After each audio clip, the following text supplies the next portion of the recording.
हमीरपुर उत्तर प्रदेश के सरकारी स्कूल की इस लड़की ने जो काम कर दिया है वो काम देश के प्रधानमंत्री कभी नहीं कर सकते हैं, क्योंकि प्रधानमंत्री कभी प्रेस कॉन्फ्रेंस नहीं कर सकते हैं। अब सोचिए, आपके उत्तर प्रदेश के सरकारी स्कूल की एक छोटी बच्ची 10 माइक के सामने अपने मुद्दे उठाने के लिए तैयार है और प्रधानमंत्री मोदी प्रेस कॉन्फ्रेंस के नाम पर गायब हो जाते हैं। देश के प्रधानमंत्री को स्कूलों की समस्या नहीं समझ आएगी, इसकी वजह भी वो खुद बता रहे हैं। मेरी कोई पढ़ाई वढ़ाई नहीं हुई दोस्तों, आपको शायद आश्चर्य होगा जान करके। तो मैं स्कूली शिक्षा गांव में किया, और जैसा मैडम बता रही थी ना कि अपनी शिक्षा के कारण आदमी आगे नहीं बढ़ता है, तो मेरी शिक्षा ही नहीं हुई।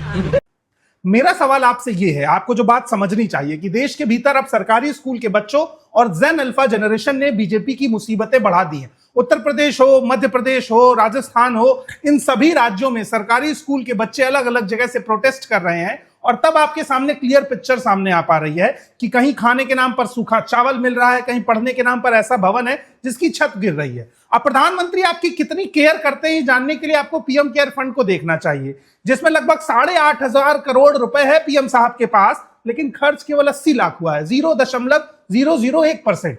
असल में वो पीएम केयर फंड को पीएम की केयर का फंड समझ बैठे हैं, इसीलिए उसका इस्तेमाल नहीं हो रहा है। अगर आपके पास 8,500 करोड़ रुपए है तो उस पैसे को खर्च करके इन सरकारी स्कूलों की व्यवस्था बेहतर की जा सकती थी और की जानी चाहिए, लेकिन प्रधानमंत्री ऐसा नहीं करेंगे क्योंकि उसका जवाब वो खुद दे रहे हैं। मेरी कोई पढ़ाई वढ़ाई नहीं हुई दोस्तों, आपको शायद आश्चर्य होगा जान करके।